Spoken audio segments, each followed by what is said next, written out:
大家好，歡迎收睇佛法心靈輔導，幫你揾到出路。我係慈山寺佛法心靈輔導中心社工周姑娘。今日想同大家分享喺佛法心靈輔導中離苦嘅法門。佛法裏面有一個兩支箭嘅故事，故事中嘅第一支箭係指生活上一啲無可避免嘅痛苦，例如生老病死，或者生活嘅逆境同唔如意等等，包括求職失敗。面對呢啲事情，每個人都會唔開心，甚至有痛苦嘅感受。而第二支箭係指當面對一啲我哋無可避免嘅痛苦嘅時候，一個人嘅心理反應。例如喺求職失敗嘅時候，有一啲人可能會出現自責，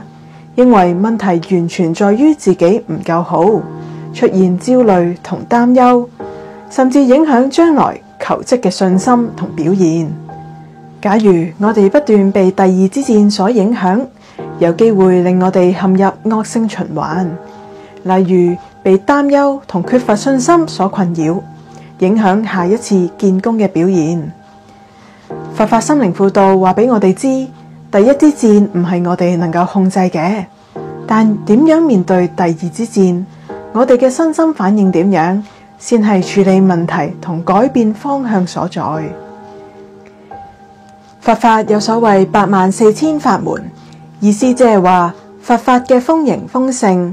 唔同嘅煩惱會有唔同嘅方式對治。所謂分別諸法無量門，隨眾生聖化度之。佛法心靈輔導亦都抱持呢一個精神，了解唔同來訪者嘅情景、處境、限制，按照佢哋嘅能力同條件，喺輔導嘅過程當中，採取最適切嘅輔助方法，協助來訪者解決困難。例如喺心靈綠洲嘅建立當中，輔導員或者會用數觀、識觀嘅方式，或者會用身體掃描嘅方法，又或者會透過缽聲協助來訪者將散亂嘅心放返喺特定嘅對境之中，平息內心嘅胡思亂想，協助佢哋覺察身心，放鬆身心，幫助佢哋平靜思緒。我都遇過一啲來訪者，內心被自己嘅執着所困擾，唔能夠將心安住喺觀呼吸嘅方法上面，但由於佢哋平時有習慣念佛，所以會採用佢哋熟悉而有信心嘅方法，幫助佢哋回復內心嘅平靜。透過念佛名號，憶念佛嘅功德，佢哋會感到容易放低煩惱，放下對我嘅執着，有效建立起自己嘅心靈綠洲。此外，修持慈悲心亦都係一個能夠幫助我哋減少對人對己嘅執着同仇恨嘅好方法，有效減輕自身嘅痛苦。當我哋能夠以慈悲心對待自己同他人嘅時候，內心都會感到平靜同滿足。所以對自己生起慈悲心，亦都係一個重要嘅離苦動力。喺輔導嘅經驗當中睇到，當來訪者能夠回復平靜嘅狀態嘅時候，